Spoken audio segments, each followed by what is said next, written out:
Well, it's always a pleasure to be here. I'm kind of actually shocked. It's crazy how often I am shocked at different YouTube things. So I was shocked that we had so much fun reacting to Alip, and I kind of thought you guys would get sick of me.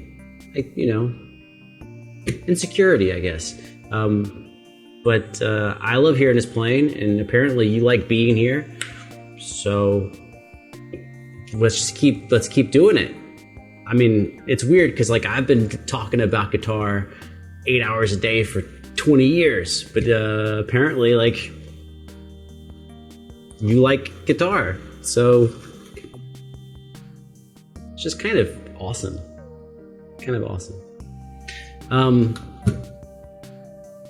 Vertical Horizon I am not super familiar with, but it doesn't really matter if it's a Balinese song or a Javanese song or Vertical Horizon, a pop band. Doesn't matter because Alip doesn't play bad music. That's just a fact, so let's go. What? Hold on, he was tapping on the 4th and 5th frets and I'm already like, what the hell?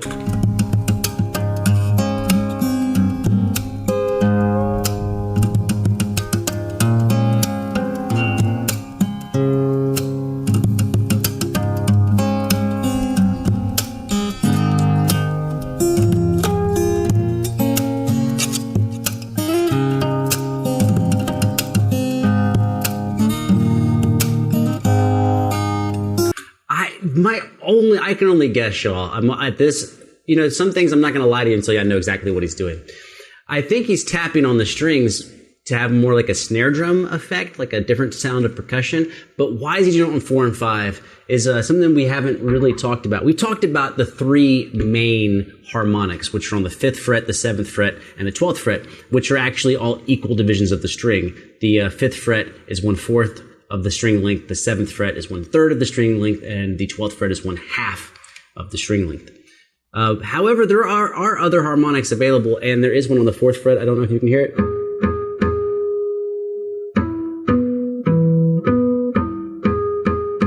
So maybe he's actually tapping there in an attempt to have both the 4th and the 5th fret harmonic.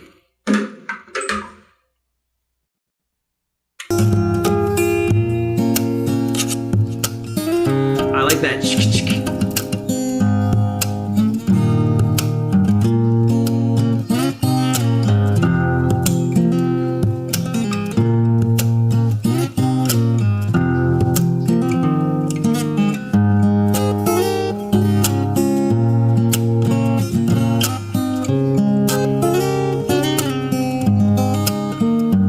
Ooh.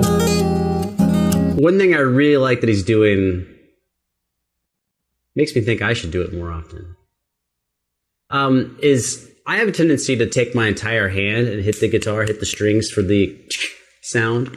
But right here, he's really, it's so smart.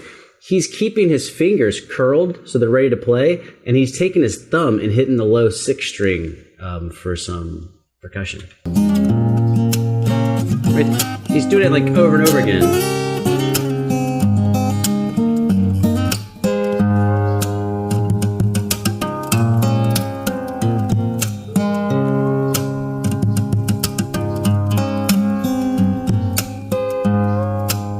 Cat wants to say hi.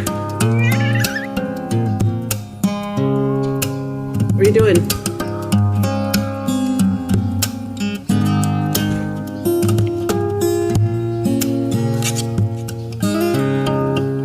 How is he making it go with his fingernail? Because like when you slide your finger across the front of the guitar, it doesn't go. How? He just did it, right? Where'd it go? What the hell?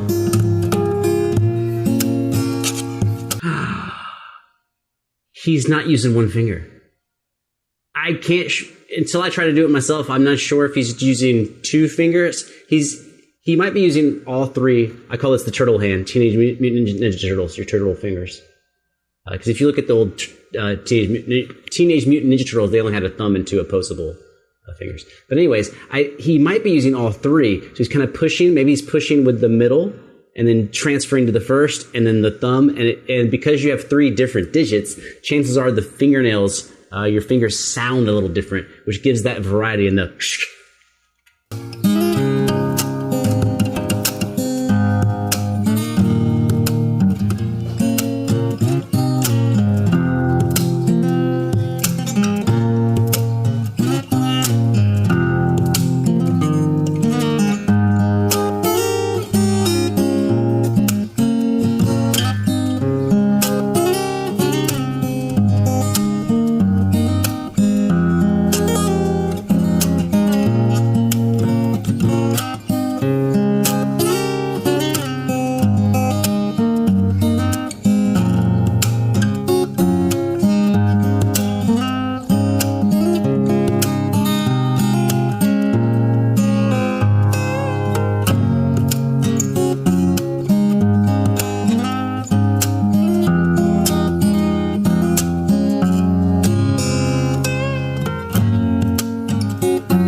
He's using a ton of sliding into his notes. How do you define that? It's almost, think of it as a singer. If you were to like go right below your pitch and go up, but the trick to it is he's not really linking two pitches together. He's just straight up sliding into a pitch. And he's doing it a lot on all these thirds. So like, let's say these thirds, right? It's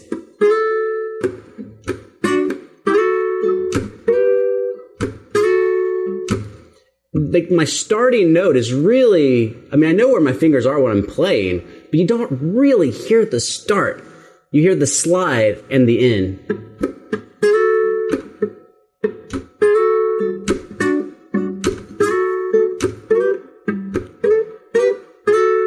And it gives a little humanity, a little humanness to the sound.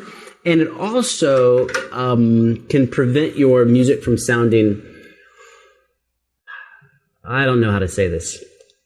If you pluck every note, you get you hear the sound of the plucking, the pick and the fingers. And it's, to me, I hear,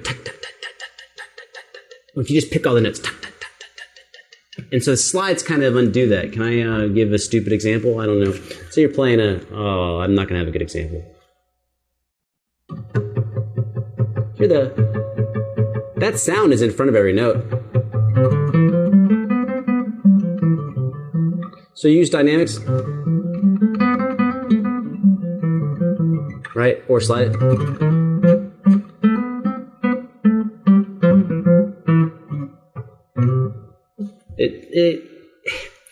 I don't know the right word to use from it. It keeps your music from being metronomic in the approach of the sound, the attack of the sound.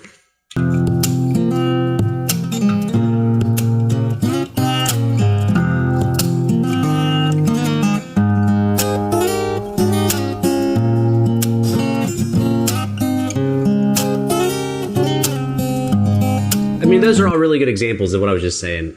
Those are him doing those. I assume they're thirds. I'm not sure how his guitars tune. They sound like thirds. Right here. Right. He did it 3 times. He slid up, and pulled off. Check it out.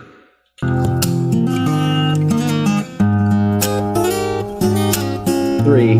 I couldn't do it right time.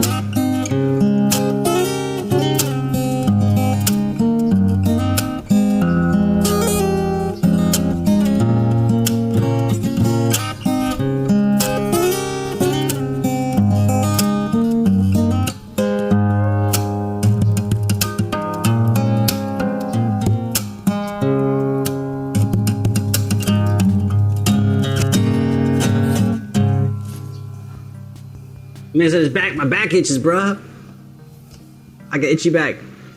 Dude, I've had that so many times, not my back. I've had that so many times where I've been performing and shit happens to you that like just doesn't, like you could play a song 300 times, and when I say 300, I'm not lying. You could play a song 300 times over, like say 3 months, you play it 100 times. You play it 3 times a day, every day for 3 months, and then you go to perform it live and all of a sudden you're playing and your nose itches. And you're like, first of all, your nose itching distracts you. Second, you're thinking, well, maybe it'll go away, but then your nose keeps itching, and you're like, do I just finish the piece? And this is where you start thinking stupid stuff. You start thinking ahead in the piece. You go, do I have a long note coming up where I can hold the note with my left hand and then reach over and scratch my nose and go back to playing? So, his back itched.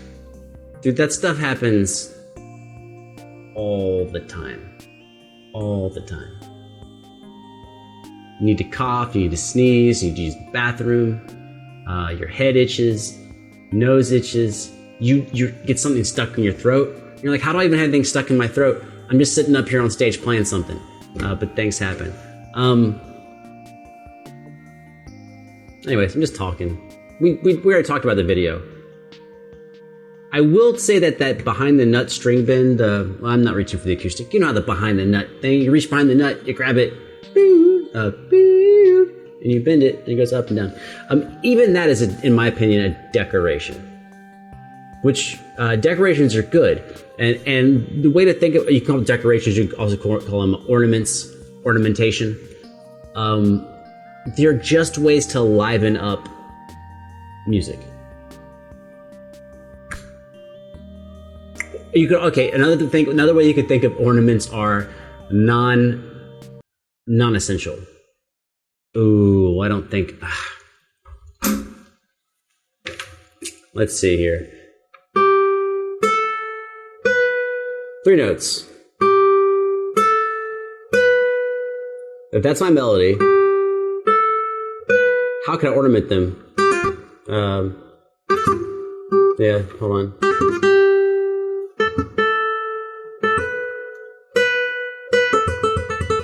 Yeah, something stupid like that, but